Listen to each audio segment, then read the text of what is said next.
इस वक्त अयोध्या के सांसद, समाजवादी पार्टी के सांसद अयोध्या से अवधेश प्रसाद जी हमारे साथ टीवी 9 भारतवर्ष पर जुड़ रहे हैं। अवधेश जी, स्वागत है आपका टीवी 9 भारतवर्ष पर।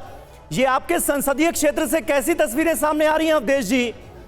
जगह जगह गड्ढे रामपथ में नजर आ रहे हैं, वो रामपथ जो बड़े जोर शोर से बड़े प्रचार के साथ तैयार किया गया, राम मंदिर का उद्घाटन हुआ और अब जगह जगह उसी रामपथ में ये गड्ढे नजर आ रहे हैं। ये क्या कहानी कह रहे हैं? ये भ्रष्टाचार का एक उदाहरण है। भ्रष्टाचार का उदाहरण है और अफसोस के साथ कहना पड़ रहा है कि रामपथ, यूँ तो रामपथ की शुरुआत हमारे आवास सहादगंज जहाँ हम रहते हैं वहीं से हुई है, लेकिन ये जानकारियाँ मिल रही हैं, लोग आए भी हैं कि 10-15 जगह बैठ गया है, रामपथ बैठ गया है और लोगों के घरों में पानी भी जा रहा है। एक गाड़ी फंस गई थी, लोग काफ़ी इंजर्ड हुए। ये तमाम घटनाएं, और यहाँ तक कि रेलवे स्टेशन पर दीवार जिसका माननीय प्रधानमंत्री ने उद्घाटन भी किया था वो भी गिर गई। और बरसात भी, अभी तो थोड़ी बरसात हुई है, बरसात की शुरुआत हुई है और जब बरसात पूरी तरह से होगी तो ये रामपथ जो है कितना लोगों के लिए खतरनाक हो जाएगा। रामपथ का हम लोग स्वागत करते हैं, उसके निर्माण में सारे लोगों का सहयोग था, लोगों में कहीं कोई वो नहीं थी, लेकिन अब आप देख रहे हो इससे ज़्यादा भ्रष्टाचार और क्या हो सकता है।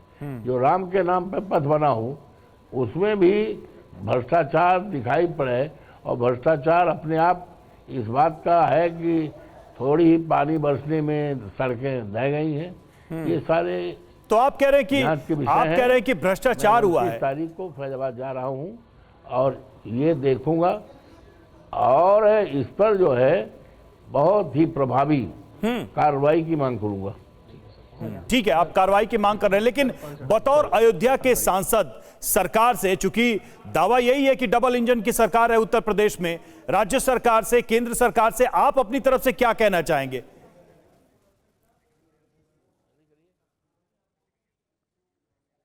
तो अवधेश प्रसाद सांसद अयोध्या के हमसे बात कर रहे थे, और दोबारा अगर संपर्क हो जाएगा तो रवि और भी कई सवाल हैं जिनका जवाब लेने की कोशिश की जाएगी उनसे, लेकिन भ्रष्टाचार के आरोप उन्होंने लगाए हैं, कहा है बड़े पैमाने पर भ्रष्टाचार हुआ है जिसका ये नतीजा है। बिल्कुल बिल्कुल, और देखिए ये सारे सवाल अब उठाए जा रहे हैं। धर्मेंद्र यादव जी, हम आपसे जानना चाहेंगे, चूंकि अभी अयोध्या के सांसद महोदय हमसे बात कर रहे थे, उन्होंने भी कहा कि भ्रष्टाचार के आरोप लगे, लेकिन अब आप लोगों की तरफ से क्या मांग की जा रही है या क्या मांग की जाएगी इस पूरे मामले को लेकर? देखिए रवि जी, हम ये चाहते हैं कि जिसने भी भ्रष्टाचार किया है उसके खिलाफ सख्त से सख्त कार्रवाई की जाए, और रामपथ जैसे प्रोजेक्ट में अगर भ्रष्टाचार हुआ है इसका मतलब पूरे अयोध्या में जितने भी प्रोजेक्ट ऑन गोइंग है या फिर कंप्लीट हो चुके हैं, वो चाहे आपके रेलवे स्टेशन की दीवार क्यों ना हो, चाहे आपका एयरपोर्ट क्यों ना हो, एयरपोर्ट में भी इस तरह की बातें आई थी। तो ओवरऑल मिला के ये देखा जाए कि अयोध्या के अंदर जितने भी निर्माण कार्य हुए हैं उसमें बहुत ही बड़े भ्रष्टाचार की बदबू आती है, और मुझे लगता है कि इसकी अगर निष्पक्ष जांच होगी तो भारतीय जनता पार्टी के बहुत बड़े बड़े नेता इसमें शामिल होंगे, क्योंकि जो भी कंपनी काम करती है बिना ब्यूरोक्रेसी के या बिना सफेद पोस्ट की मदद के इतना बड़ा भ्रष्टाचार नहीं कर सकती है।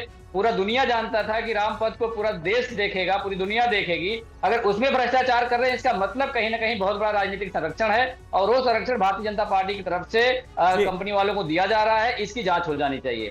ठीक है धर्मेंद्र जी, मैं आता हूं आपके पास। रामपथ विवाद के बीच एक और तस्वीर दरअसल सामने आई है, वो तस्वीर अयोध्या धाम रेलवे स्टेशन से जुड़ी है। अयोध्या धाम रेलवे स्टेशन की बाउंड्री वॉल गिर गई, जिसका अभी थोड़ी देर पहले हमारी चर्चा में जिक्र भी हो रहा था, और आप देख सकते हैं कि पहली बारिश में यह हाल हुआ है। अयोध्या के विकास के लिए किए गए निर्माण पर इसीलिए सवाल उठ रहे हैं क्योंकि कोई एक दो तस्वीरें सामने नहीं आई हैं रामनगरी अयोध्या से। तस्वीरों का अंबार लगा हुआ है जो एक तरह से लगातार किस तरह से काम किया गया है इसकी पोल खोलती हुई नजर आ रही हैं। अयोध्या धाम रेलवे स्टेशन की बाउंड्री वॉल पहली बारिश में कैसे भरभरा कर गिर गई, ये आप देखिए तस्वीरें। वजह से बारिश की वजह से क्या हवा में चलाना, नीचे सपोर्ट नहीं है बगल में, इसलिए वो गिर गया। वो बगल में सपोर्ट रहता तो कुछ नहीं होता था, बगल सपोर्ट नहीं ना। ये रात में 12 बजे जो है बहुत से आंधी तूफान आए हैं। इस आंधी तूफानों में ये हमें लगता है कि बारिश से जो है वो सरक गई है, इस वजह से ये गिरी है।